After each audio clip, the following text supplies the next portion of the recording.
Depending on where you're watching this, the car you're looking at is either the Vauxhall Adam S or the Opel Adam S.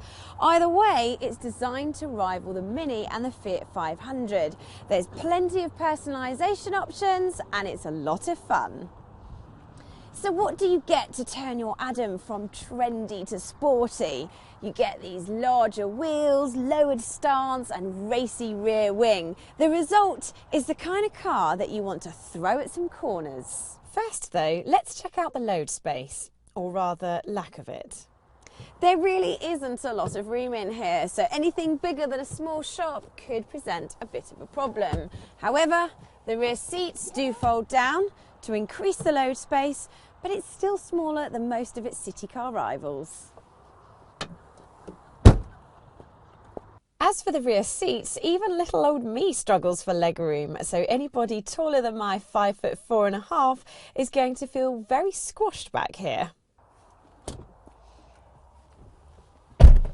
Thankfully, the Adam feels a lot more spacious up front, with a few handy storage spaces and some sporty touches such as these optional Recaro seats, which do a very good job of holding you in place. And it's possible to get a comfortable driving position, although my only criticism would be the cowling here does have a tendency to rub on your knee. But apart from that, it's good.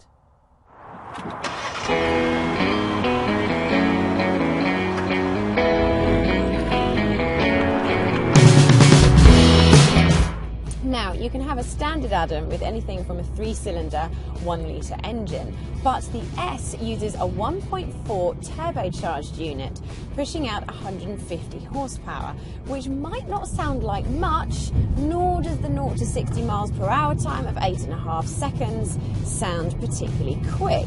But there's enough in-gear acceleration to have some fun, and it just loves to rev. We like the darty steering and the way the nose of the car tucks into bends, and the relatively wide tyres on the Adam's 18-inch wheels provides lots of grip. Throw in a snappy gear change and good brakes, and this Vauxhall, or Opel, is a car that you just want to drive just for the fun. The downside of those big wheels is a distinctly firm ride, particularly around town, which really should be the Adam's natural environment. Instead, it's on faster roads that this car is quite surprising because it soaks up miles well.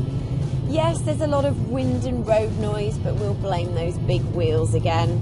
But when you're in 6th gear, the engine seems to blend into the background and it's quite pleasant to drive. And there's a DAB radio and Bluetooth phone connectivity to take care of music. I do wish though the touchscreen wasn't all the way down here, so you had to take your eyes so far away from the road. There is one area that we struggle with the Adam, and that is cost. Prices start at just over £17,000, which puts it into the ballpark figure of the Fiesta ST, which is a much more accomplished hot hatch. So, as much as we like the plucky Adam, it's a bit more of a warm hatch than a full-bodied hot hatch. At least running cost will be reasonable, this being a small car after all.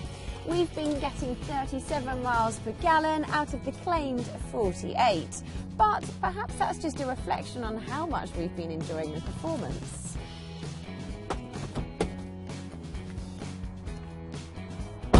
You could argue that a Suzuki Swift Sport is both cheaper and more fun, or the similarly priced Fiesta ST is faster, but neither seem to have the same level of personalisation options and arguably cheeky appeal that the Adam has.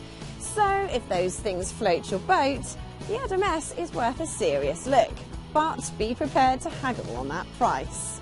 Before you go anywhere, don't forget to subscribe to the Telegraph Cars YouTube channel by clicking here, and visit the Telegraph Cars website to read in-depth reviews of other new cars on the market by clicking here.